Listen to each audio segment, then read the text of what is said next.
নমস্কার। আরেকটি নতুন প্রতিবেদন নিয়ে হাজির হলাম আমার বাস্তব জীবন চ্যানেলে। ভালো লাগলে সাবস্ক্রাইব করে পাশে থাকবেন, পাশে থাকা বেল আইকনটি বাজিয়ে দিন। অতি অবশ্যই এটাই আপনাদের কাছে অনুরোধ। তাহলে আমার নিত্য নতুন ভিডিও আপনাদের কাছে পৌঁছে যাবে সময় মতন এবং আমার ভিডিও করতে উৎসাহ হবে। যাক, কথা না বাড়ি, চলে আসি গল্পে। আজকের গল্প হলো, আমরা এই পৃথিবীতে মানুষ জন্ম নিয়ে অনেকের মধ্যে আবেগ ভাবটা একটু বেশি পরিমাণ থাকে, আর যাদের মধ্যে এই আবেগটা থাকে তারা কষ্ট পায় বেশি। আজকের থেকে আমার কথা যদি ভালো লাগে, আবেগ বলে জিনিসটি ছড়িয়ে দিন এবং আপনি একা থাকার অভ্যাস করে দিন। একা থাকতে যদি আপনি মনে সাহস করে নেন, আপনার কষ্ট সেদিন থেকে 50% কম হয়ে যাবে। এবার আপনাকে বলছি না আপনি সংসার ধর্ম সব ছেড়ে দিয়ে আপনি সন্ন্যাস নিয়ে বেরিয়ে যান একা একা থাকবেন। না, তাও না। কেউ রাগ করেছে আপনার উপরে, রাগ করে দূরে সরে গেছে, আপনাকে প্রেশার ফিট করছে, তার থেকে আপনি দূরে থাকুন।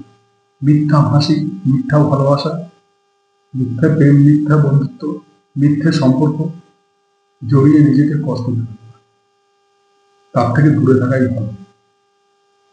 এইবারে কেন বলছি এই কথাগুলো, আপনি পৃথিবীতে যদি ভালোভাবে বাঁচতে চান, আর আপনি যদি মনে করেন আমার সব আপন, আপনার মতন মূর্খ আর দ্বিতীয় ব্যক্তি নেই। পৃথিবীতে বাঁচতে গেলে মা ছাড়া কাউকে আপনি আপন মনে করবেন, তাহলে আপনি কষ্ট থেকেও রাহি পাবেন এবং ভালোভাবে বাঁচতে পারবেন। পৃথিবীতে সব থেকে আপন ব্যক্তি যদি থাকে, বড় আপন ব্যক্তি, সে হচ্ছে একমাত্র আপনার মা। বাকি সবাইকে সম্পর্কের একটা বন্ধন, বাকি আর কিছু না। আপনি যদি পরিপূর্ণতা দিতে পারেন সম্পর্কে, তাহলে আপনি ভালো, না হলেই আপনি খারাপ। অতএব আপনি শুরুর থেকেই এমন ভাবে চলুন যেটা আপনার দ্বারা সম্ভব, সেটাই আপনি করবেন। তার থেকে তো বেশি কিছু করতে পারবেন না। কাউকে মিথ্যা প্রতিশ্রুতিও দেবেন না, মিথ্যা আশাও কারোর মধ্যে জাগাবেন না। আশা থাকলে, স্বপ্ন থাকলে নিজের মধ্যে সেটা প্রতিফলিত করার জন্য, বাস্তবায়িত করার জন্য আপনি চেষ্টা করুন, সেটা আপনার মনে রাখবেন এবং সেই লক্ষ্যে আপনি এগিয়ে যান। কারো কথা ভেবেন না, নিজের কথা ভেবেন। পৃথিবীতে সব থেকে বড় আপন আপনি, আপনার। এর থেকে কেউ আপন নয়। অর্থাৎ নিজেকে সুস্থ রাখতে গেলে, নিজেকে ভালো রাখতে গেলে, আপনাকে নিজের লক্ষ্যে পৌঁছতে গেলে চারিদিকের কথায় কান দিয়ে কারো বাধায় বিকৃত হয়ে আপনি পারবেন না পৌঁছতে। এই সমাজে কেউ আপনাকে খারাপ বলবে, কেউ ভালো বলবে। যার বিরুদ্ধে কথা বলবেন তার কাছে আপনি খারাপ হয়ে যাবেন, আর যার পক্ষে বলবেন তার কাছে আপনি বাহবা। অর্থাৎ একটা জিনিস জানবেন, এই পৃথিবীতে মানুষ উচ্ছে যে পিঠে জিনিস চিবিয়ে খেয়ে নেবে, কোনো ব্যাপার না, পিঠে হজম করে নেবে, কিন্তু আপনার উচিত কথা কাঁচা লঙ্কার ঝালের থেকে তার কাছে খারাপ বেশি লাগে, বেশি ঝাল লাগবে। অর্থাৎ যেখানে সেখানে উচিত কথাও বলার দরকার নেই। উচিত বলার জন্য আপনি ছটফট করবেন, এড়িয়ে চলুন এসব মানুষের থেকে যারা উচিত কথা নিতে পারে না। উচিত বাক্য কানে শুনলে তাদের কাঁচা লঙ্কার ঝালের মতন লেগে যায়, আপনি শত্রুতে পরিণত হয়ে যাবেন। দরকার নেই আপনার তাদেরকে থেকে দূরে থাকুন, আপন ভাবা বাদ দিন। সব মানুষ সব কর্তব্য করতে পারেন, যেটা পারবেন আপনি আপনার মনের কাছে রাখুন। বাবাকে বাবার জায়গায় রাখুন, বাবার প্রতি যে সম্মানটা দেওয়ার দরকার, তার জন্য যেটুকু কর্তব্য আপনি করতে পারবেন, আপনি চেষ্টা ত্রুটি রাখবেন না, আপনি সেটা করুন, আপনি ভালো থাকবেন। কিন্তু আজকের আপনি আপনার বাবাকে বলে দিলেন, বাবা কালকের মধ্যে তোমার চশমাটা ভেঙে গেছে, আমি কালকেরই ঠিক করে দেবো, একটা কোনো কারণবশত আনতে পারবেন না। বাবা ভাববে আপনি বাবার কথা ভুলে গেছেন। বোনকে আপনি কলেজের ফিটা ঠিক মতো দিতে পারলেন, আপনি আপনার বোন ভাববে দাদা আমার কথা ভাবছে না, বৌদির কথা ভাবছে। এই দুনিয়াটাই এরকম।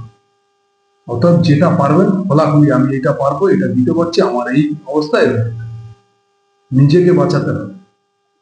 আপন বলতে পৃথিবীতে কেউ, কোনো বন্ধুকে আপন ভাবে সব মনের কথা বলে দেবেন, আপনার কমজোরি গুলো সেখানে ব্যক্ত করে দেবেন। আপনার বন্ধু কিন্তু জেনে গেল আপনার কি কমজোরি আছে, আপনি তো আপন ভেবে বলেছেন। তাকে একদম এতটাই 2-4 বছরের বন্ধুত্বে এতটাই আপন ভেবে ফেলেছেন, আপনার যত কমজোরি ছিল, যা ছিল আপনার মনের কথা সব ঢেলে দিয়েছেন। এরপরে কি হলো, কোনো কারণবশত বন্ধুত্ব বিচ্ছেদ হতেই পারে। যখনই বিচ্ছেদ হবে আপনার ওই কমজোরি জায়গায় আগে সেই আঘাত করবে, কারণ কালকে সে বন্ধু ছিল, আজকে তো আপনার শত্রু। অর্থাৎ আপনার ওই কমজোরি জায়গায় আঘাত করবে আর তার রাস্তা আপনি করে দিয়ে এসছেন। অর্থাৎ আপন হওয়াটা বাদ দিন। সবাই ভালো, আপনিও ভালো, সেও ভালো। যেটুকু মানুষ জীবনের দরকার তার থেকে অধিক কিছু ভাববেন না, অধিক জিনিসটাই তিতো হয়ে যায়। কথায় আছে, লেবু বেশি চটকালে তিতে পরিণত হয়ে যায়। ভালোবাসা বেশি রগড়াবেন, সেটা কিন্তু দুদিন পরে তিতে পরিণত হয়ে যাবে। ঠিক সেরকম নিজের থেকে বেশি ভালোবাসা কাউকেই দেখাতে যাবে না।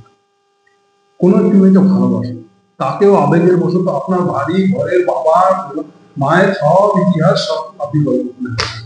তাকে বিয়ে করেননি, তার সম্বন্ধে ভালো মন্দ সবটা জানতে পারলেন না, তার আগে আপনার কত ইনকাম, কি করছেন না করছেন, আপনার স্বপ্ন সব খুলে বলে দিলেন। এবার কোনো কারণবশত আপনার সাথে তার একটু কথার কাটাকাটি, হঠাৎ করে আপনার ওই কমজোরি জায়গা করে, তুমি তো এরকম, আমি জানি তোমার বাবা এক সময় খেতে হতো না, এখন দুটো পয়সা করে তার অহংকারে কথা বলছে, আপনাকে মুখের করে দিল। তাহলে সেই কি করে তখন আপনার কিন্তু মনে জ্বালাবে, এই সেই আমার আপন ব্যক্তি, যে আমাকে, সে আমার কমজোরি জায়গায় আঘাত করছে। অতএব আঘাতের রাস্তাটা কিন্তু আপনি বন্ধু তৈরি করে দিচ্ছেন, কারণ আপনি অধিক আপন হয়ে বলেছেন। কথা নিন না, কথা শুনতে চান না, কথা বলার জন্য ছটফটানিটা বন্ধ করে দিন আস্তে আস্তে। আপন ভাবার কাউকে দরকার নেই, এসছেন একা যাবেন একা, এই ডায়লগটা সবাই দেয়, কিন্তু মেনটেন্স করে খুব কম লোক। মেনটেন্স করা শিখুন, যতদিন যখন মেনটেন্স করবেন তখন এই কথার মূল্য আছে, মেনটেন্স না করলে এই কথার কোনো মূল্য নেই। ভালোবাসাটা মনে রাখুন না, ভালোবাসা কোনোদিন বলে করে হয় না। ভালোবাসার আর এক নাম কর্তব্য। আপনি কর্তব্য করলে এমনি ভালো ব্যবহার পাবেন, ভালোবাসা পাবেন। আর আপনি যে তাকে ভালোবাসা দিলেন সেটা তার সেটা পরিচয় দিয়ে। অতএব তা নিয়ে গল্প বানানোর দরকার নেই, হাই হ্যালো করার দরকার নেই, আপনার বোঝানোর দরকার নেই আপনি কতটা ভালোবাসেন।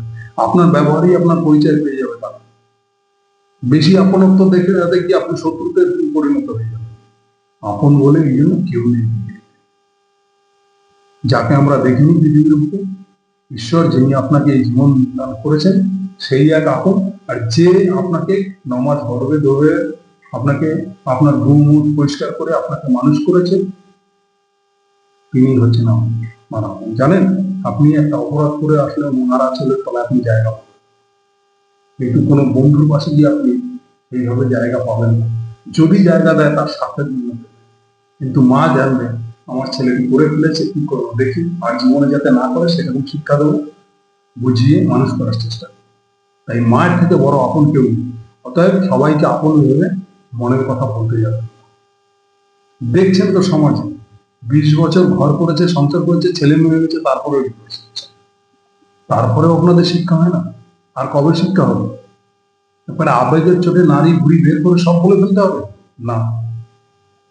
মনের কথা মনে রাখুন, আমার কথাটা 6টা মাস মেনে চলুন।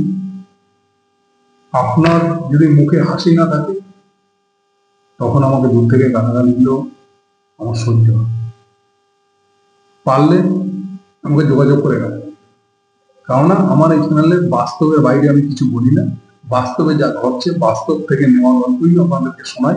বাস্তবের কাহিনী যেগুলো ঘটছে সেগুলো দৈনন্দিন জীবনের কাহিনী, ওই দৈনন্দিন যা ঘটছে তার উপরেই গল্প করে আপনাদের শোনাই। আপনাদের সতর্ক করাই আমার কাজ, তাই এইসব কথাগুলো আপনাদের সামনে তুলে ধরি। ভালো লাগলে অতি অবশ্যই চ্যানেলটি আমার সাবস্ক্রাইব করবেন এবং আপনাদের নতুন নতুন গল্প আপনাদের দৈনন্দিন জীবনে কাজে লাগবে। আজ থেকে সবাইকে আপন হওয়া ছেড়ে দিন। আপন বলে কেউ নেই। আপন একটা জিনিসকে, কর্মটাকে আপনার আপন করে নিন। আপনার শিক্ষককে আপন করুন, নিজের মাকে আপন করুন, আপনার পরিবারকে ভালোবাসুন, পরিবেশকে ভালোবাসুন, ভালো থাকুন এবং অন্যকে ভালো রাখুন। অন্যকে ভালো রাখলে আপনিও ভালো থাকবেন। অন্যকে কিভাবে ভালোবাসবেন? আপনার ঘর থেকে সব জিনিস নিয়ে উপচে পড়া ভালোবাসা দিয়ে না, আপনার বিবেক বুদ্ধি দিয়ে। আপনি বেশি আবেগতাড়িত হলে আপনি সব হারাবেন। আবেগের থেকে সরুন, আবেগ বলে কিছু নেই। দেখছেন তো পৃথিবীতে কি ঘটছে, কোনো আবেগ বলে কিছু নেই। যারা রাজনীতি করছে আজকের এই দল কালকের ওই দল, কিসের আবেগ রয়েছে, কিসের ভালোবাসা রয়েছে? দ্বিতীয়ত, তাহলে আপনার বন্ধু, আজকের বন্ধু আছে কালকে সে শত্রুতে পরিণত হতে, এটা আপনার মাথায় নিতে হবে। আজকের ভাই আছে, কালকে ভাইয়ের জায়গায় নাও থাকতে হবে। অতএব ভাইকে ভাইয়ের মতন রাখতে গেলে, বউয়ের মতন রাখতে গেলে আপনাকে ঠিক হতে হবে। আপনাকে লৌকিকতা বন্ধ করতে হবে, আপনার আবেগ বন্ধ করতে হবে, আপনাকে সুদক্ষ ব্যক্তি হতে হবে। তারপরে আপনাকে ভেবেচিন্তে কথা বলতে হবে, ভেবেচিন্তে পা ফেলতে হবে। শুধু আপন আপন করে আমি সব লুটিয়ে ফুটিয়ে গন্ডগোল পাকিয়ে দিলাম, সব চটকে এক জায়গায় করে নিলাম, আটার মতন মেখে নিলাম জল দিয়ে, সব আপন ভাবা আজকের থেকে বন্ধ করুন। নিজেকে ভালোবাসুন, নিজেকে ভালো রাখতে গেলে নিজেকে ভালোবাসুন সবার আগে। নিজেকে ভালো রাখতে গেলে আপনাকে সব আপন আপন করা, এই কথাটা, তার মানে আপনাকে বলিনি কিন্তু আমি যে আপনি বাকিদের সবাইকে শত্রু ভাববেন। শত্রু কেন ভাববেন? মানুষ ভাববেন, ভালো ভাববেন। ভালো মানুষের সাথেই আপনাকে ভালোবাসার প্রেমে কি জড়াতে হবে নাকি? আপনাকে আপন ভাবতেই হবে, এরকম কোনো কথা আছে নাকি? আপন কাকে ভাবে? আপন কথাটা এত সহজ, এত ঠুমকো জিনিস নয়। আপনের ভিতরে বহু স্যাক্রিফাইস, বহুত কিছু ত্যাগ, বহুত কিছু থাকে। আজকের দুনিয়াতে সেটা অভাব, সেটা পাবেন না। অর্থাৎ আপন ভাবা ছেড়ে দিন, নিজেকে ভালোবাসুন, নিজের প্রতি লক্ষ্য রাখুন, দেখবেন এমনি আপনি ভালো থাকবেন।